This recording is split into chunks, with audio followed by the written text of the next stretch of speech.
सरस्वती नमस्तुभ्यं वरदे कामरूपिणी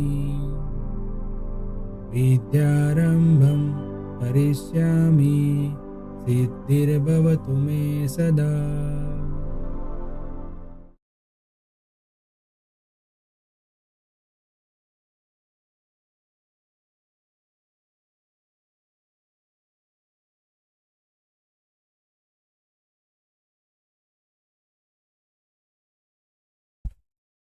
हेलो एवरीवन, वेलकम टू मंत्र ई लर्निंग। फ्रेंड्स, अभी तक हमने फर्स्ट चैप्टर में अकाउंट्स टर्मिनोलॉजी में बहुत सारे इंपॉर्टेंट टर्म्स के डिस्कस की। जैसे लास्ट लेक्चर में हमने देखा एक्सपेंस और रेवेन्यू, प्रॉफिट, लॉस और फिर गेन, सेल्स, परचेस, डेटर्स और क्रेडिटर्स। ये जितने भी टर्म्स हमने देखे थे वो सब जो टर्म है वो day to day regular business के ट्रांजैक्शन के अंदर यूज होने वाले टर्म्स हैं। अब आपको जब अकाउंट्स की सिस्टम सीखनी है, अकाउंट्स के किस तरीके से अकाउंट रिकॉर्ड किया जाता है वो सीखना है, तो ये टर्म्स आपको डिटेल्स में आपको उसके बारे में पता होना बहुत ही ज़रूरी है। डेटर्स था, उसको हम क्या बोलते हैं? Current assets. क्रेडिटर्स था, वो किस में आता है? Current liability. तो करंट लायबिलिटी का मीनिंग कुछ अलग होता है और उसके अंदर ये आता है सन्ड्री क्रेडिटर्स। सन्ड्री क्रेडिटर्स का मीनिंग कुछ इस तरीके से होता है।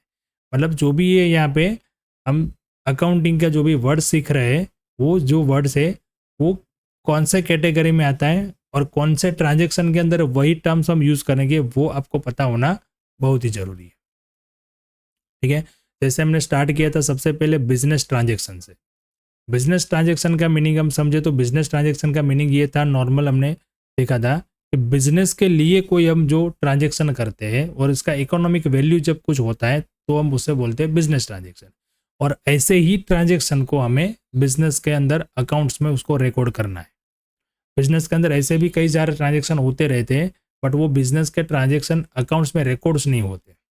जैसे कि मान लो किसी को हमने गुड्स परचेस करने के लिए ऑर्डर दिया, अब इसकी कोई इकोनॉमिक वैल्यू नहीं है, बराबर, तो ऑर्डर दिया तो ये नॉन इकोनॉमिक ट्रांजेक्शन है। इकोनॉमिक ट्रांजेक्शन वो कब होगा, इसमें कन्वर्ट में कब होगा? जब वो जो ऑर्डर दिया है उसकी हम परचेस करेंगे, मतलब वो माल हम परचेस करेंगे, तब वो इकोनॉमिक ट्रांजेक्शन में कन्वर्ट होगा और तभी उसका अकाउंट्स में रिकॉर्ड होगा। ऑर्डर दिया तो वो नॉन इकोनॉमिक ट्रांजेक्शन है, उसकी कोई रिकॉर्डिंग की रिक्वायरमेंट ही नहीं है। ऑर्डर दिया है तो ऑर्डर कैंसिल भी हो सकता है, माल आ भी नहीं सकता, कुछ भी हो सकता है। बट जब वो गुड्स हमने मंगवाया और परचेस कर लिया, तब वो हो गया इकोनॉमिक वैल्यू में कन्वर्ट, तो फिर उसका हो गया रिकॉर्ड। अब ये ट्रांजेक्शन को जब हम रिकॉर्ड करना है तो ये ट्रांजेक्शन क्या हुआ, हमने क्या परचेस किया? गुड्स। गुड्स है तभी उसको हम परचेस बोलेंगे। अगर कोई मशीनरी ली है तो बोल सकते हैं ऐसा कि मशीनरी परचेस की, बट वो परचेस अकाउंट में हम नहीं लिखेंगे, उसको जो इवेंट उसकी जो बने उसको हम परचेस किया ऐसा नहीं बोलेंगे, हम बोलेंगे मशीनरी परचेस की, यानी कोई एसेट परचेस की ऐसा बोलेंगे, बराबर। तो ये जो छोटे छोटे यहाँ पे जो कंसेप्ट है वो आपको क्लियर होने चाहिए, तभी आप अच्छे से अकाउंट्स में आपको जो भी डेबिट क्रेडिट क्या करना है और कौन सा लेजर लेना है, कौन सा अकाउंट्स लेना है, वो पता चलेगा। ठीक है, तो ऐसे ही जो मैंने अभी डिस्कस की थोड़ी, वो सारे टर्म्स हमने इसके पहले के लेक्चर्स में 1 बाय 1 देखे हैं। बिजनेस ट्रांजेक्शन से लेके अभी तक हमने डेटर्स और क्रेडिटर्स तक के सारे जो टर्म्स है वो डिटेल्स में आपको समझाने की मैंने यहाँ पे कोशिश की हर एक लेक्चर। अब आज के लेक्चर में भी हम आगे थोड़े ऐसे ही कुछ टर्म्स की डिस्कस करेंगे, तो चलिए शुरू करते हैं आज हम। आज का जो सबसे पहला हमारा टर्म है वो है बिल्स रिसीवेबल। अब ये बिल्स रिसीवेबल क्या है? तो देखो, आप बिजनेस को एक पिक्चर के हिसाब से देखोगे, जितने भी यहाँ पे मैं समझाने की कोशिश कर रहा हूँ उस हिसाब से, जितने भी ट्रांजेक्शन होते हैं उस हिसाब से, तो आपको एक एक टर्म जो है वो इजीली समझ में आएगा। अब बिजनेस का रेगुलर ट्रांजेक्शन क्या होता है? बिजनेस के अंदर रेगुलर क्या क्या एक्टिविटी होती है? तो मान लीजिए कि कोई मैन्युफैक्चरर है, यानी कि कोई प्रोडक्ट बनाने का बिजनेस का हम एग्जाम्पल ले, तो वहाँ पे क्या होता है? इन सिंपल में समझाऊँ तो वहाँ पे क्या होता है, जो भी प्रोडक्ट बनानी है उसके लिए जो मटेरियल लगता है वो पहले बाय करना होता है, मतलब परचेस करना होता है। जब वो मटेरियल आता है, वो मटेरियल यहाँ पे हम स्टॉक पे रखते हैं, फिर उस पर कुछ प्रोसेस करके प्रोडक्ट तैयार होती है, फिर वो फिनिश गुड्स होता है, फिनिश प्रोडक्ट बनती है और वो कस्टमर को हम सेल करते हैं। तो मेनली कोई भी बिजनेस हो उसके अंदर ये ट्रांजेक्शन होता है, परचेस और सेल। और परचेस और सेल जो दो टर्म्स हम यूज करते हैं वो अब से आपको पता होना चाहिए किसके लिए यूज करते हैं, ओनली फॉर गुड्स। और गुड्स क्या होता है, जो प्रोडक्ट का बिजनेस होता है, जो भी बिजनेस के अंदर वो होता है गुड्स। अब ये परचेस और सेल के ट्रांजेक्शन के साथ दूसरा क्या क्रिएट हो गया, डेटर्स और क्रेडिटर्स, जो हमने लास्ट लेक्चर में देखा था। अब डेटर्स क्रेडिटर्स कैसे क्रिएट हो गए, तो परचेस और सेल दो टाइप से होते हैं, कैश में और क्रेडिट में। अगर कैश में कर लिया तो कोई दिक्कत नहीं है, हमने परचेस किया, पेमेंट दिया, वहाँ पे ट्रांजेक्शन खत्म।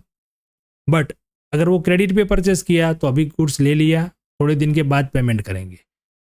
तो ऐसे जितने भी लोग हैं, जितने भी पर्सन है, उसका एक लिस्ट बन गया। तो वो लिस्ट मतलब वो ग्रुप, वो पूरा क्या हो गया, क्रेडिटर्स, कि इतने लोगों को हमें पैसा देना है। सेम उसी तरह कस्टमर का भी एक लिस्ट बन जाएगा जिनको में हमने क्रेडिट पे सेल किया है। तो ये क्रेडिट सेल और क्रेडिट परचेस के हिसाब से हमें एक दूसरा मिल गया टर्म्स होता है, डेटर्स और क्रेडिटर्स।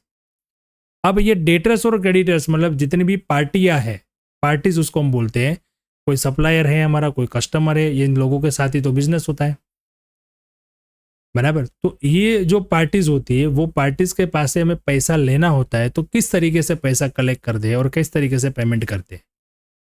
तो बिजनेस के अंदर ये जो है बहुत ही अभी चल रहा है और इसी के बेस पे बिजनेस होता है, ये भी हम कह सकते हैं।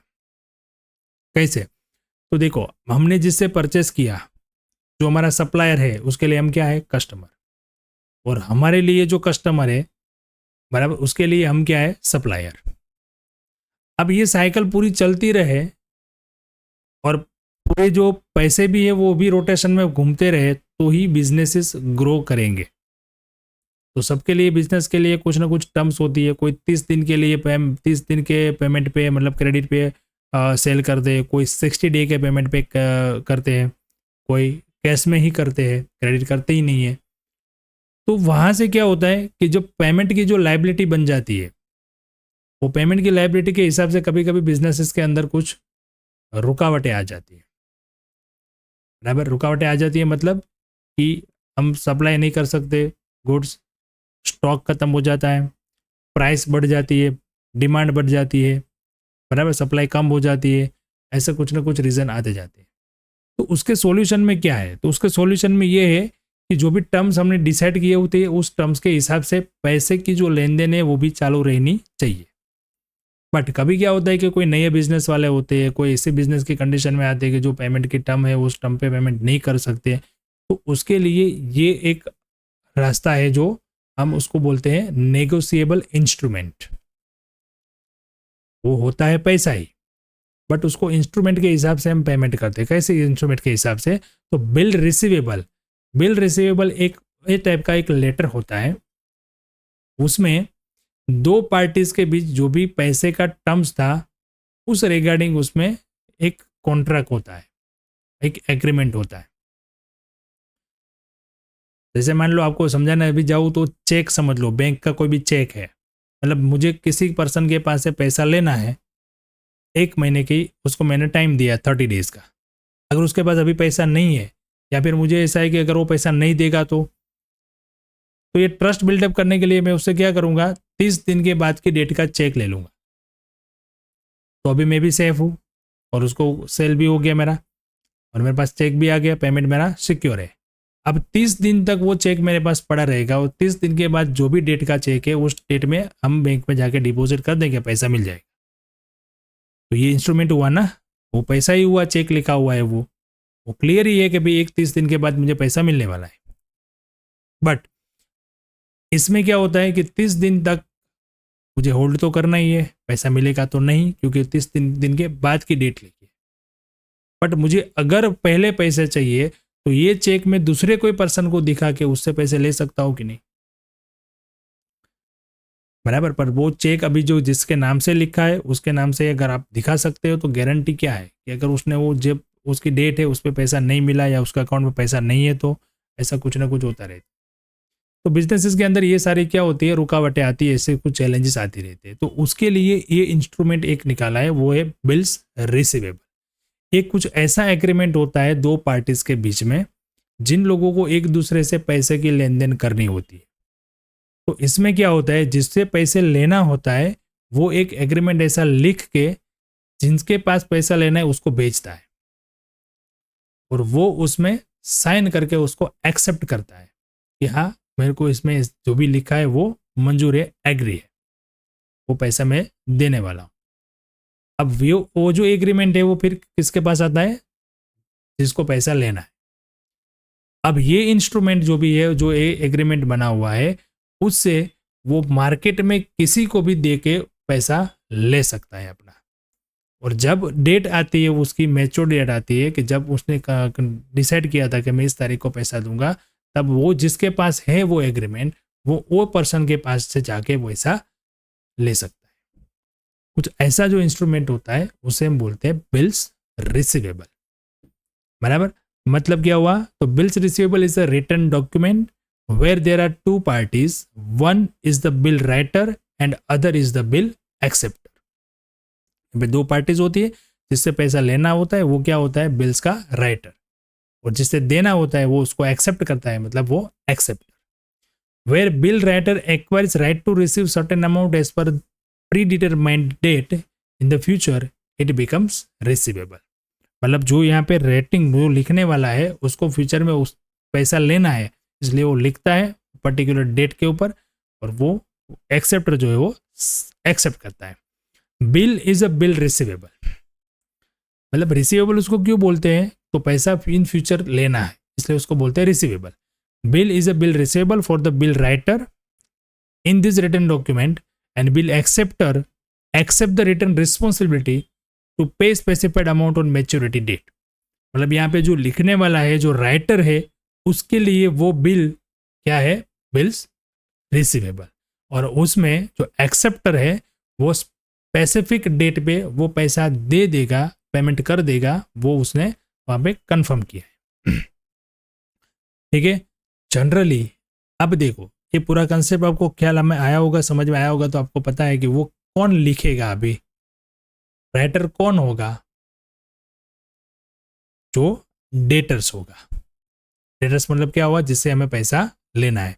तो हमारे लिए मतलब बिजनेस के लिए उसके जो डेटर्स है वो ऐसे बिल्स रिसीवेबल लिख के हमें एक्सेप्ट करने के लिए भेजेंगे। मतलब generally bill receivable immerse from debtors, debtors के पास से ऐसा आता है। तो हम किसे दे सकते हैं ऐसा लिख के जिससे हमें पैसा लेना है, यानी कि डेटर्स के लिए, बराबर। Accommodation bills are also popular in practice, बराबर। तो इस तरीके से अलग अलग से इंस्ट्रूमेंट होते हैं, वो अभी ज़्यादातर बिजनेसेस में चलते हैं। चेक अभी चल रहे हैं, तो ये बहुत ही वो इम्पोर्टेंट डॉक्यूमेंट है एक। इसका पूरा एक अलग से चैप्टर है बिल्स रिसीवेबल का, उसमें हम डिटेल में इसके ट्रांजैक्शन भी पढ़ेंगे कि बिल रिसीवेबल के ट्रांजैक्शन किस तरीके से होते हैं, कौन बिल लिखता है, कौन एक्सेप्ट करता है, फिर अगर वो मैच्योरिटी डेट पे पैसे नहीं दिए तो क्या होता है, क्या सर्कमस्टेंसेस होती है, उसके भी अकाउंटिंग्स क्या होता है, वो सब इसके डिटेल में इसके अलग से एक चैप्टर है, उसमें हम पढ़ेंगे।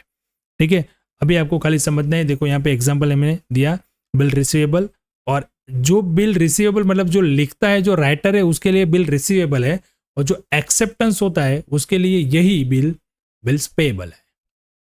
तो उसको पेमेंट करना है, उसने एक्सेप्ट किया, और जो लिखा जिसने उसको पेमेंट लेना है, तो वो होता है बिल रिसीवेबल, उसके लिए बिल रिसीवेबल, और जिसने एक्सेप्ट किया उसके लिए बिल्स पेएबल। ठीक है, तो यहाँ पे दूसरा टर्म भी हम देख लेते हैं, उसको बोलते हैं bills payable. Bills payable is a written document, same एक ही होता है, अलग नहीं होता है। बिल रिसीवेबल अलग से लिखता है, बिल पेएबल अलग से लिखता है, ऐसा नहीं है। दो पार्टीज होती है, और जो राइटिंग वाला होता है, जो राइट करता है, वो होता है बिल्स रिसीवेबल उसके लिए, और जो एक्सेप्ट करता है उसके लिए वही चीज़ क्या होती है, बिल्स पेएबल।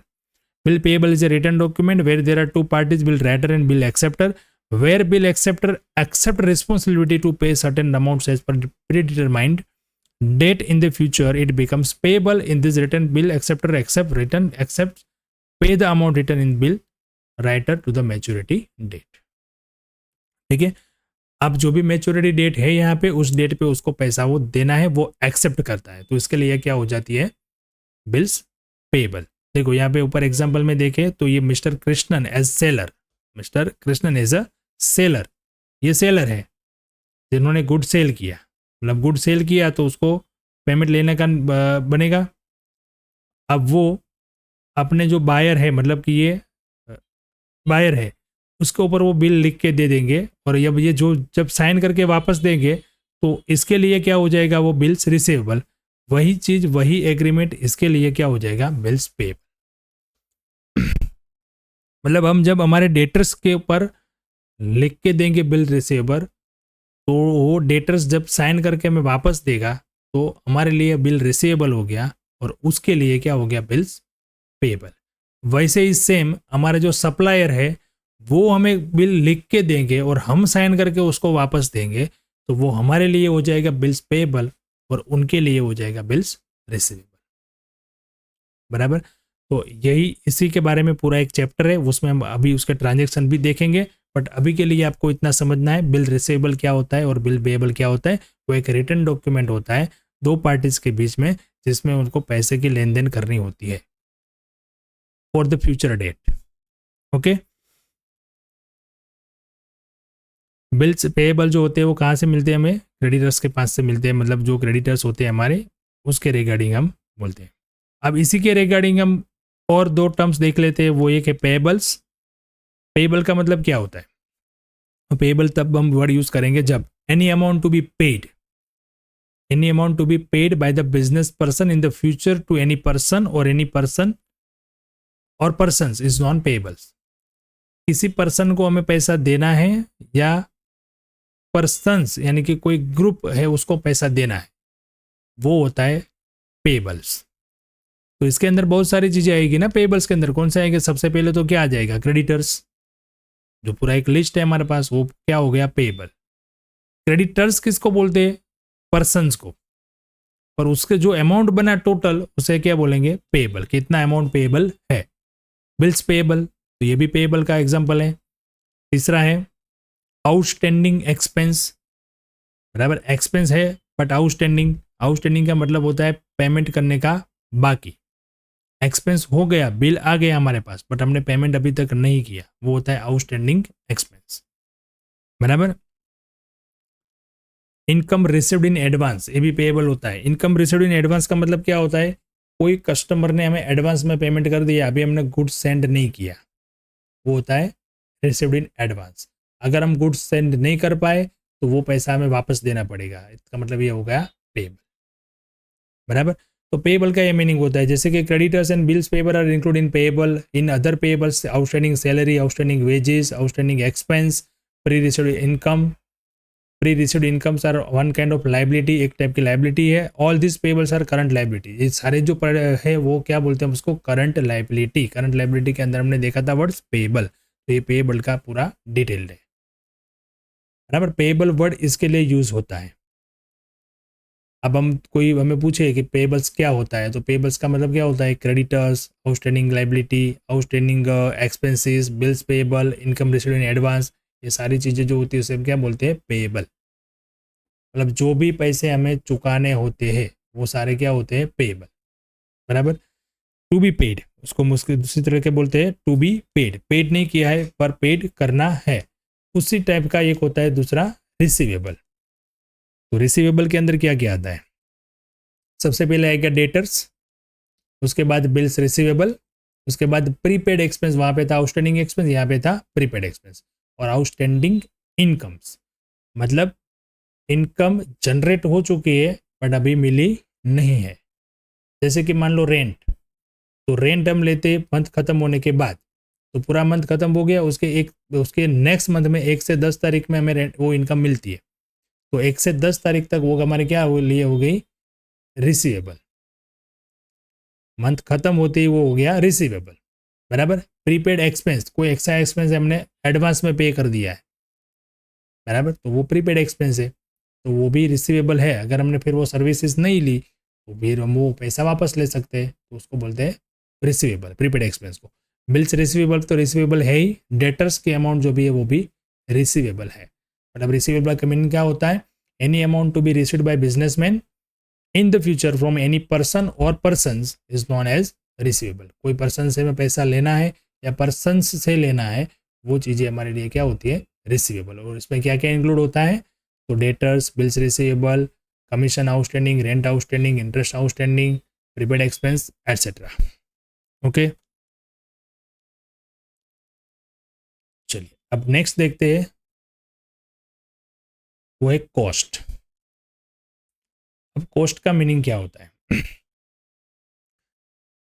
कॉस्ट यानी, जब मैंने अभी एग्जांपल दिया था कि मान लीजिए मैं एक बिजनेस का एग्जांपल दिया था कि वो बिजनेस क्या है? कोई मैन्युफैक्चरिंग बिजनेस है, मतलब वो प्रोडक्ट बनाता है। तो अब उसने क्या किया प्रोडक्ट बनाने के लिए? पहले तो मटेरियल बाई किया, मटेरियल परचेस किया। अब वो मटेरियल पे प्रोसेस किया। प्रोसेस करने का मतलब क्या होता है कि उसके अंदर कुछ भी उन्होंने जो भी अपने आइडिया से जो प्रोडक्ट बनाते हैं, वो प्रोडक्ट बनाने के लिए उसमें लेबर का खर्चा हुआ, मशीनरी का खर्चा हुआ, फैक्ट्री का एक्सपेंस हुआ, ऑफिस का एक्सपेंसेस हुआ, बराबर। गोडाउन में उसको स्टोरेज करने का एक्सपेंसेस हुआ, फिर उसको इंश्योरेंस लेने का एक्सपेंसेस हुआ। तो कई सारे उसमें एक्सपेंसेस होते हैं, खाली मटेरियल वही एक खर्चा नहीं होता। तो ये जितने भी खर्चे हैं वो सब खर्चे का टोटल करके हम जो भी अमाउंट आती है उसे हम बोलते हैं कॉस्ट। यानी देखो, बिजनेस हम खाली करते हैं, उसके अंदर मेन एक्टिविटी तो दो ही है कि सेल करो और परचेस करो। बट वो सेल और परचेस करने के लिए दूसरे भी कई सारे खर्चे होते हैं, जैसे लाइट बिल का खर्चा हुआ, रेंट का एक्सपेंस हुआ, बराबर, इंटरनेट का एक्सपेंसेस हुआ, कोई स्टाफ है तो उसको सैलरी का एक्सपेंसेस हुआ। तो ये सारी चीज़ें जो होती है उसको हम क्या बोलते हैं? कॉस्ट। तो प्रोड्यूस एनी प्रोडक्ट, जनरली ये मैन्युफैक्चरिंग के अंदर वर्ड यूज़ होता है। मैन्युफैक्चरिंग टाइप के जो बिजनेस होते हैं वो, अब सर्विस सेक्टर में भी जाए तो वहाँ पे भी अभी ये यूज़ होता है, बराबर। जैसे to produce any product, to provide any service, whatever expense are required, the sum of this expense is cost. आप कोई भी प्रोडक्ट तैयार करना है तो उसके अंदर जितने भी खर्चे होते हैं उसका सम यानी कि टोटल वो होता है कॉस्ट। आप सर्विस प्रोवाइड करते हैं तो उसके अंदर भी जितने भी सर्विसेज प्रोवाइड करने के लिए जितना भी खर्चा होता है वो सारे खर्चे का टोटल, बराबर। जनरली कॉस्ट के अंदर क्या क्या आता है? रॉ मटेरियल, लेबर और अदर कॉस्ट। सर्विस सेक्टर का टाइप का बिजनेस है तो उसके अंदर ज़्यादातर कोई गुड्स हम नहीं प्रोवाइड करते बट सर्विस प्रोवाइड करते हैं, तो सर्विस प्रोवाइड करने के लिए भी कुछ खर्चे होते हैं, बराबर। जैसे कि मान लो ट्रांसपोर्टेशन की सर्विस है तो उसके अंदर पेट्रोल, डीजल और रिपेयरिंग्स वगैरह खर्चे होते हैं, तो वो सब क्या हो जाती है? उसकी कॉस्ट, बराबर। तो उसके लिए हम वर्ड क्या यूज़ करेंगे? कॉस्ट। अब इतना सारा समझ लिया हमने, अब देखते हैं बहुत ही इंपॉर्टेंट, और इसके बिना अकाउंट्स होता ही नहीं है, वो टर्म, वो है वाउचर। वाउचर क्या होता है? तो voucher is a return document of business transaction. अभी तक देखा हमने, चलो परचेस का मैंने आपको मीनिंग समझाया, परचेस का मीनिंग समझे, उसका मतलब क्या हुआ कि हमने कोई भी सप्लायर के पास से गुड्स परचेस किया, गुड्स बाई किया, उस इवेंट को, उस ट्रांजेक्शन को हम बोलते हैं परचेस किया। बट वो ओरली सही है, बट वो परचेस कब माना जाएगा? जब उसका वाउचर हमारे पास होगा। वाउचर मतलब बिल। वो सप्लायर ने जब हमें गुड्स तो भेजा, बट गुड्स के साथ हमें वाउचर भी भेजा, परचेस का बिल भी भेजा। अब वो बिल जो है, बिल के अंदर सारी चीज़ें मेंशन है, कौन सी प्रोडक्ट है, उसके कितने अमाउंट है, उसके ऊपर कितना टैक्स लगा है, बराबर, कितने दिन की कितने दिनों का क्रेडिट का पीरियड है, वो किस तरीके से उसने ट्रांसपोर्ट किया है, वो सारी चीज़ें उसके अंदर होती है। और बिल जो एक होता है वो होता है एग्रीमेंट ही बायर और सेलर के बीच का, और वो लीगल डॉक्यूमेंट हो जाता है, उसे हम बोलते हैं वाउचर। और उसी के बेस पे हम उसका अकाउंट्स में रिकॉर्ड करते हैं। अगर वाउचर ही नहीं है तो रिकॉर्डिंग क्या होगा? होगा ही नहीं, बराबर। तो voucher is a written document of business transaction, every business transaction as a voucher. कोई भी बिजनेस ट्रांजेक्शन किया आपने तो उसका वाउचर होना कंपलसरी है, वो चाहे परचेस हो, चाहे सेल्स हो, चाहे कोई एक्सपेंस हो, या कोई आपने परचेस की, कोई एसेट परचेस किया हो, कोई एसेट्स का रिपेयरिंग किया हो, कुछ भी, सबका एक वाउचर होता है, वो होता है उसका बिल, बराबर। कुछ वाउचर बिजनेसमैन बनाते हैं खुद और कुछ वाउचर बिजनेसमैन को सामने वाली पार्टी से मिलते हैं। जैसे कि परचेस किया तो परचेस का वाउचर हमें नहीं बनाना है, बट वो जहाँ से परचेस किया वहाँ से हमको बिल मिलेगा। बट हमने जब सेल किया तो जो हम बिल हम कस्टमर को हम देंगे वो हमें बनाना है, बराबर। कोई एक्सपेंस हमने पेमेंट किया तो एक्सपेंस जितने भी हमने कुछ सर्विसेज ली वगैरह कुछ लिया तो वो हमें बिल देगा, बराबर। तो उसी के रिगार्डिंग उसी के बेस पे हम अकाउंटिंग रिकॉर्ड करते हैं। अ type of transaction is determined on the basis of voucher. अब वाउचर पे हमको पता चलेगा कि ये ट्रांजेक्शन कौन सा हुआ, ये परचेस का ट्रांजेक्शन है, ये सेल्स का ट्रांजेक्शन है, एक्सपेंस का है या इनकम का है, क्या है, वो वाउचर के ऊपर से पता चलेगा, बराबर। तो अगर आपको पता है कि परचेस का मीनिंग क्या है, सेल्स का मीनिंग क्या है, डेटर्स का मीनिंग क्या है, बराबर, तभी आपको ये पता चलेगा ना कि ये कौन सा ट्रांजेक्शन हुआ। A type of transaction is determined on the basis of voucher. Type of transaction like cash transaction, credit transaction, purchase transaction, sales transaction, liability transaction, जितने भी टर्म्स हमें अभी तक देखे उतने सारे ट्रांजेक्शन होते हैं। तो अब ये ट्रांजेक्शन कौन सा हुआ, कैसा हुआ, वो हमें किस बेस पे मालूम पड़ेगा, वाउचर बेस पे, बराबर। एक वाउचर का सैंपल आपको मैं दिखाऊं तो इस टाइप का कुछ वाउचर होता है, या तो सिंपल सा एक वाउचर यहाँ पे मैंने दिखाया है, बट परचेस का अलग होता है, सेल्स का अलग होता है, रिसिप्ट का अलग होता है, पेमेंट का अलग होता है, बराबर। एसेट परचेस किया तो एसेट का अलग से होता है, अलग अलग टाइप्स के वाउचर होते हैं। वो वाउचर को हमें देख के वाउचर से हमें पता होना चाहिए कि ये वाउचर के हिसाब से कौन सा ट्रांजेक्शन हुआ, बराबर। तो अब हमें जब मीनिंग पता होगा तो वाउचर्स के हिसाब से भी हम पता कर पाएंगे कि ये ट्रांजेक्शन कौन सा हुआ है, ठीक है। तो आज भी हमने इतने इंपॉर्टेंस जो भी टर्म्स है वो देखे यहाँ पे, बराबर। वाउचर है, कॉस्ट है, रिसीवेबल, पेएबल्स, बराबर। अब नेक्स्ट लेक्चर में फिर हम अभी भी कुछ टर्म्स बाकी है उसकी डिटेल में डिस्कस करेंगे और फिर जाएंगे हम अकाउंटिंग के सिस्टम पे। अकाउंटिंग सिस्टम जो है हमारी कितने टाइप के सिस्टम है और फिर वो किस टाइप से हमें अकाउंटिंग रिकॉर्ड करने के लिए उसकी टेक्निक हमें समझनी है, ठीक है। तो चलिए मिलते हैं नेक्स्ट लेक्चर में अभी और नए जो भी टर्म्स बाकी है उसके साथ। Thank you and have a good.